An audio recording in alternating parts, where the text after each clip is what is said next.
Oi pessoal, tudo bem? Vocês acham que as liberdades individuais são ilimitadas? Ou seja, que as pessoas têm o direito de tomar qualquer tipo de decisão ou fazer qualquer tipo de escolha independente das consequências para a coletividade, baseado em suas liberdades individuais?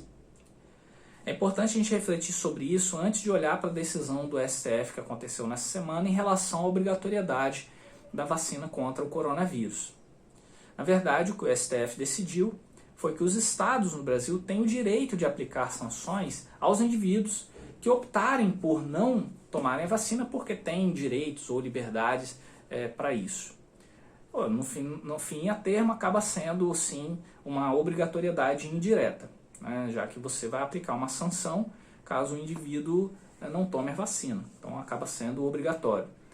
Isso já existe no Brasil, inclusive, né? Se você for homem e não se alistar ao Exército Brasileiro, por exemplo, aos 18 anos, você vai ter problemas para assumir um cargo público ou para arranjar um emprego formal. Mesma coisa em relação ao voto, que é obrigatório. Se você não tomar a vacina contra a febre amarela, você fica impedido de entrar em alguns estados dentro do Brasil ou de viajar para alguns países onde há incidência desse tipo de doença. Então, esse tipo de obrigatoriedade indireta já existe no Brasil.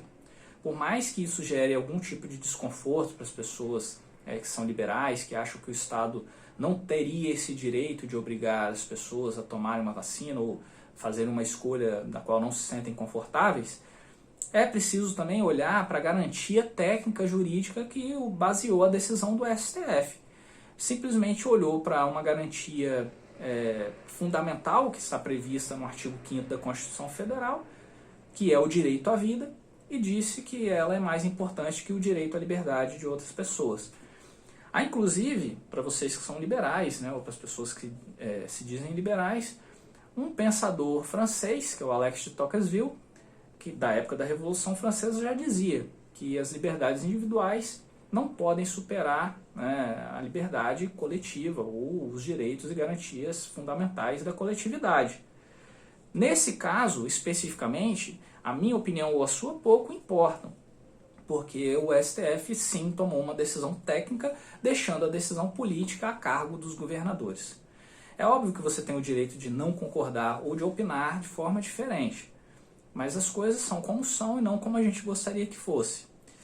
Há formas de mudar a legislação ou de fazer pressões populares para que, né, a sociedade, o clamor social crie novas regras de convivência, né, ou crie novas legislações, mas eu acho extremamente nocivo quando um guardião da Constituição Federal, ou quando a cúpula do Poder Judiciário Nacional começa a basear suas decisões em pressões populares e políticas.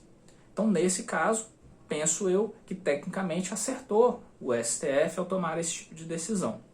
Não é sempre que isso acontece. Obviamente, o STF toma decisões políticas. Eu cito, por exemplo, nessa semana, uma decisão do ministro Ricardo Lewandowski, que é um dos 11 ministros do STF, que decidiu por si só, de maneira monocrática, que a vacinação, ou que a vacina pode ser importada pelos estados, caso a Anvisa se recuse a aprovar algum tipo de vacina que já tenha sido regulamentada por órgãos internacionais, ou por questões políticas, ou por questões de preferência, e os governadores vão poder importar essa vacina.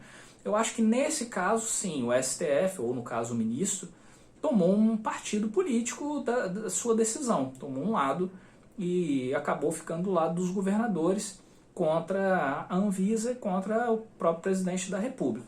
Esse tipo de decisão política eu acho extremamente nociva quando acontece, porque o STF não deve se envolver em questões políticas. Para isso a gente tem o Executivo, para isso a gente tem o Legislativo. Então, nesse caso específico da vacinação contra o coronavírus, o STF olhou para uma questão técnica e julgou de forma técnica, goste você ou não, seja você liberal ou não. No caso do ministro Ricardo Lewandowski, foi uma decisão muito mais política do que técnica. Eu acho que nesse sentido as pessoas devem repudiar esse tipo de atitude, sim, e o STF deve estar acima das pressões populares.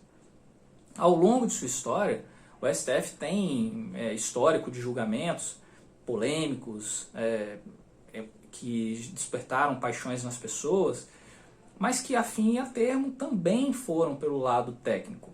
e alguns casos, sim, foram por decisões políticas, e isso, infelizmente, acontece por causa da espetacularização do Poder Judiciário.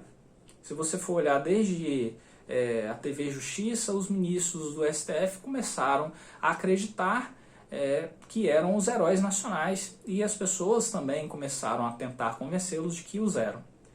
Nesse sentido, eu acho que erram os ministros quando deixam a sua vaidade, o ego, superarem as questões técnicas e o notório saber jurídico que deveriam ser inerentes ao cargo que ocupam. Então, quando as pessoas vão às ruas pedir pelo fechamento do STF ou idolatrar esse ou aquele ministro por uma decisão estritamente técnica, elas acabam causando esse excesso de ego e vaidade, e os ministros acabam extrapolando as suas funções técnicas para as funções políticas. Isso eu acho, sim, extremamente prejudicial. Eu aconselho vocês que assistiram esse vídeo até aqui a entrar no site do STF, buscar pelos julgamentos históricos, que alguns são inclusive bastante curiosos, e perceber que ao longo de sua história o STF tomou muito mais decisões técnicas do que políticas. Então é preciso que a gente, como população e de maneira extremamente democrática, defenda o Supremo Tribunal Federal de ataques antidemocráticos, porque está ali a cúpula do judiciário, que é sim a guardiã da Constituição Federal, embora muitas decisões controversas, divididas, tenham despertado esse tipo de paixão nas pessoas. Então, antes da gente avaliar tecnicamente algo, a gente precisa se aprofundar nesse tipo de conhecimento jurídico, ou então observar como são tratados ao longo de sua história por aquele tribunal, antes da gente acusá-los de ser um órgão político e pedir o seu fechamento de maneira antidemocrática. Então eu espero que vocês tenham gostado de assistir esse vídeo, compartilhem com os amigos, acessem o site do STF, conheçam um pouco mais sobre esse importante órgão colegiado da nossa democracia e deixem a sua opinião a respeito desse assunto. Um abraço e até a próxima.